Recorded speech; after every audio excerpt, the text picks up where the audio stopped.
बिस्मिल्लाहिर्रहमानिर्रहीम। बेटा अभी हम करेंगे इसके न्यूमेरिकल। चैप्टर नंबर 1 है स्टोइचियोमेट्री, केमिस्ट्री का चैप्टर है। अगर आपने अभी तक मुझे ज्वाइन नहीं किया है और सब्सक्राइब नहीं किया तो प्लीज़ डू सब्सक्राइब, बिकॉज हम लोग कंप्लीट करने वाले हैं अपनी chemistry and we are going to start our physics. Physics का हमने एक टारगेट रखा है, फिजिक्स भी हम बहुत जल्द स्टार्ट करने वाले हैं। I think in a day और 2 फिजिक्स स्टार्ट करेंगे और इंशाल्लाह आपके एग्जाम्स तक आपकी पूरी प्रिपरेशन कराएंगे हम आपको of chemistry end of physics. Numericals बहुत इंपॉर्टेंट है, इसके न्यूमेरिकल्स की सीरीज़ मेरे साथ मिस बिल्कुल भी मत कीजिएगा। Starting with the numericals chapter, इस चैप्टर में न्यूमेरिकल्स मैं आपको स्टार्ट कराऊंगी from the 6th numerical. 6th numerical से इसलिए क्योंकि इसमें बहुत बेसिक चीज़ें हैं। जब ये चीज़ें आपको आ जाएंगी तो first second third numerical solve करना आपके लिए ईजी हो जाएगा। सो 6th न्यूमेरिकल का पहला हम लोग पार्ट देखते हैं। इसमें है find the number of moles in 6.4 grams of sulphur dioxide. बेटा एक फॉर्मूला आपने बहुत अच्छे से याद करना है, number of moles is equal to, ये फॉर्मूला बार बार रिपीट होगा इसलिए आपने इसको अच्छे से मेमोराइज करना है, mass in grams divided by molar mass. ये फॉर्मूला अच्छी तरह से याद करो, घोल के पी जाओ। ठीक हो गया। आपने फाइंड करना है जो न्यूमेरिकल था, इसमें आपको दिया हुआ है कि 6.4 ग्राम्स हमारे पास है ऑफ सल्फर डाइऑक्साइड। हमने फाइंड करने हैं इसके number of moles. Number of moles हम फाइंड करेंगे फ्रॉम दिस फार्मूला। एक चीज़ तो हमें यहाँ पर दी हुई है, मास इन ग्राम्स हमें दिया हुआ है। जो चीज़ हमें नहीं पता that is molar mass. Molar mass calculate करना सिखा रही हूँ, बहुत गौर से मोलर मास कैलकुलेट करना सीखो, ये आगे आपके बहुत ज़्यादा काम आएगा। What you have to do, ये एक लिस्ट है, इसको आपने अच्छे से मेमोराइज करना है। ये अपने पास स्क्रीनशॉट लो या मैं आपको डिस्क्रिप्शन में भी दे दूँगी सब कुछ। आपने ये कुछ एसेंशियल एटम्स हैं जिनका एटॉमिक मास आपको अच्छे से याद होना चाहिए। इसका एटॉमिक मास आपको याद होगा तभी आप आराम से अपने न्यूमेरिकल सॉल्व कर सकते हो। Hydrogen has the atomic mass 1। Boron का एटॉमिक मास होता है, दिस इज समथिंग 10.8, 10 कर लो इसको या 10.80। कार्बन का एटॉमिक मास होता है हमारे पास 12। नाइट्रोजन का एटॉमिक मास होता है 14। ऑक्सीजन का एटॉमिक मास होता है 16।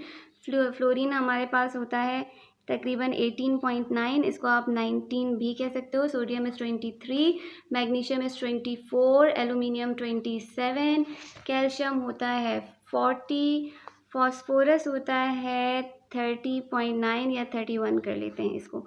सल्फर इज़ 32, क्लोरीन होता है 35.5। ये सब एटॉमिक मासेस हैं जो आपने अच्छे से मेमोराइज करनी है। Calcium is 39, sorry potassium is 39 and calcium is 40। Iron का एटॉमिक मास हमारे पास होता है 55.8, गोल्ड 107 एंड सिल्वर 108। ये एटॉमिक मासेस हैं जो आपने अच्छे से मेमोराइज करने हैं। ये आपको मेमोराइज होंगे तो आप फिर मोलर मासेस और एटॉमिक मासेस सब कुछ अच्छे आराम से ड्राइव कर सकते हो। यहाँ पर आपको चाहिए सल्फर डाइऑक्साइड का molar mass. Molar mass find करने के लिए देखो सल्फर हमारे पास कितना है, आप देखो सबसे पहले तो मोलर मास ऑफ सल्फर लिखोगे कैसे, molar mass of sulphur dioxide is equal two sulphur 32 plus oxygen कितने हैं बेटा, 2 मॉलिक्यूल्स ऑफ ऑक्सीजन है, यहाँ पर 2 एटम्स ऑफ ऑक्सीजन है और ऑक्सीजन का एटॉमिक मास होता है 16। तो जितने एटम्स हैं उनको हम उसके एटॉमिक मास से मल्टीप्लाई कर देते हैं। 32 प्लस 2 6 12 हो जाएगा, 2 1 2 एंड 32। सो दोनों 32 32 हो गए। हमारे पास जो एटॉमिक मास आ रहा है ऑफ सल्फर दैट इज 64। अब ये फॉर्मूला यूज़ करते हुए हम नंबर ऑफ मोल्स कैलकुलेट करेंगे। Moles is equal to mass in grams, mass हमें दिया हुआ है 6.4 डिवाइडेड बाय 64। तो हमारे पास नंबर ऑफ मोल्स आ जाएंगे that is equal to 0.1 mole. Sulphur dioxide के मोल्स कितने हैं, 0.1 मोल। दूसरा हमारे पास इसमें क्वेश्चन है मास इन ग्राम्स फाइंड करना है 4.5 मोल्स ऑफ इथाइन का। ठीक है, 4.5 मोल्स हमें दिए हुए हैं ऑफ इथाइन C2H4 और नहीं C2H2 इथाइन है, सॉरी C2H2 के हमें 4.5 मोल्स दिए हुए हैं और हमें मास फाइंड करना है। What is the mass, mass in grams हमने फाइंड करना है। अगेन सिमिलर फॉर्मूला हम यूज़ करेंगे, number of moles is equal to mass in grams upon molar mass. Number of moles हमें पहले से दिए हुए हैं 4.5 is equal to mass in grams हमने फाइंड करना है, उसके लिए हम x लगा देते हैं। मोलर मास, ठीक है, पहले आपने यहाँ पर सॉरी ऊपर लिखना है मोलर मास। मोलर मास आप फाइंड करोगे। कार्बन के कितने एटम्स हैं, 2। कार्बन का atomic number, atomic mass 12। Plus hydrogen कितने हैं 2, हाइड्रोजन का एटॉमिक मास 1, 12 2 से 24 प्लस 2 हमारे पास हाइड्रोजन हो गए, सो इसका एटॉमिक मॉलिक्यूलर मास हमारे पास हो गया 26, मोलर मास इज 26। ठीक है, हमें मास फाइंड करना था, so simply what we are going to do, 26 को हम मल्टीप्लाई कर देंगे बाय 4.5, तो हमारे पास मास आ जाएगा, that will be in grams. So 26 multiplied by 4.5, here we have 117 grams. Got it? Then third numerical है हमारे पास volume in centimetre cube. Volume हमने फाइंड करना है सेंटीमीटर क्यूब में फाइंड करना है, ठीक है, डेसीमीटर क्यूब में नहीं, इस बात को अपने ध्यान में रखना है, सेंटीमीटर क्यूब में फाइंड करना है, of 38.4 grams of oxygen. 1 decimetre cube is equal to 1000 centimetre cube. आपने चूंकि सेंटीमीटर क्यूब में वॉल्यूम फाइंड करना है ना, इसलिए पहले हम इसको थोड़ा सा सिंप्लीफाई कर देते हैं। सो 22.4 डेसीमीटर क्यूब जो है that will be equal to 22,400 centimetre cube. जब भी किसी भी चीज़ का हमारे पास 1 मोल होता है तो वो स्टैंडर्ड कितना वॉल्यूम ऑक्यूपाई करता है, 22.4 डेसीमीटर क्यूब वॉल्यूम ऑक्यूपाई करता है। इसी हिसाब से जब हमें सेंटीमीटर क्यूब में वॉल्यूम बताना है तो 1 मोल इतना वॉल्यूम ऑक्यूपाई करेगा इन सेंटीमीटर क्यूब। इतनी बात क्लियर हो गई। अब वॉल्यूम ऑक्यूपाइड, जब भी कोई गैस वॉल्यूम ऑक्यूपाई करती है that is equal to moles multiplied by the standard volume जो ये ऑक्यूपाई करता है। सब इसके लिए हमें क्या कैलकुलेट करने पड़ेंगे, नंबर ऑफ मोल्स। जब हमें नंबर ऑफ मोल्स पता होंगे ऑक्सीजन के तो हम आराम से वॉल्यूम कैलकुलेट कर सकेंगे।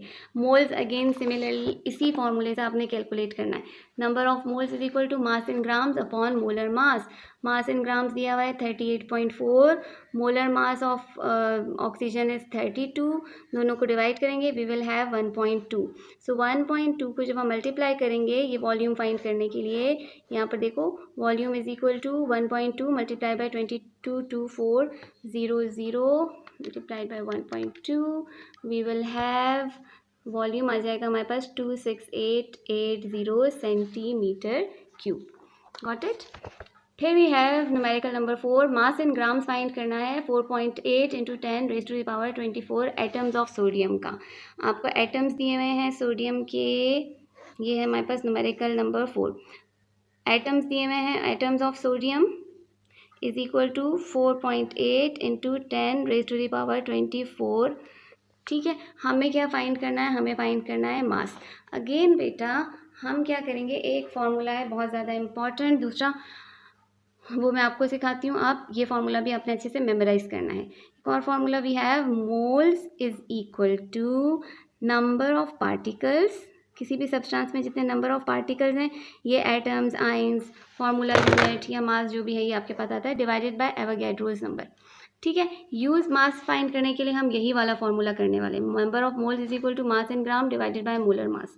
लेकिन चूंकि अभी हमारे पास मोल्स नहीं है तो मोल्स कैलकुलेट करने के लिए हमें यहाँ पर ये एटम्स दिए हुए हैं ऑफ सोडियम, इन एटम्स की मदद से, नंबर ऑफ एटम्स की मदद से हम पहले इनके नंबर ऑफ मोल्स फाइंड करेंगे। जब हमें मोल्स पता चल जाएंगे तो हम आराम से इसका मास कैलकुलेट कर सकेंगे। So moles is equal to number of particles divided by Avogadro's number. Number of particles are 4.8 into 10 raise to the power 24 divided by Avogadro's number है 6.02 into 10 raise to the power 23। What we are going to do, 4.8 को हम divide कर देंगे by 6.022 and we will get, हमारे पास आ गया 0.797 rays 10 की power 24। ये रही, जब भी एक्सपोनेंट्स आपस में डिवाइड हो रहे होते हैं तो ये जो एक्सपोनेंट है ऊपर जाके सब्ट्रैक्ट हो जाएगा, तो 24 में से मैं 23 माइनस करूँगी, मेरे पास 10 की पावर 1 रह जाएगी। 1 को सब्स्टिट्यूट करने के लिए मेरे पास क्या होगा, ये जो डेसिमल पॉइंट है इसको मैं इस तरफ ले जाऊँगी, सो मेरे पास 7.9 मोल्स आ गए ऑफ सोडियम। क्लियर हो गई इतनी बात। अब मुझे कैलकुलेट करना था मास।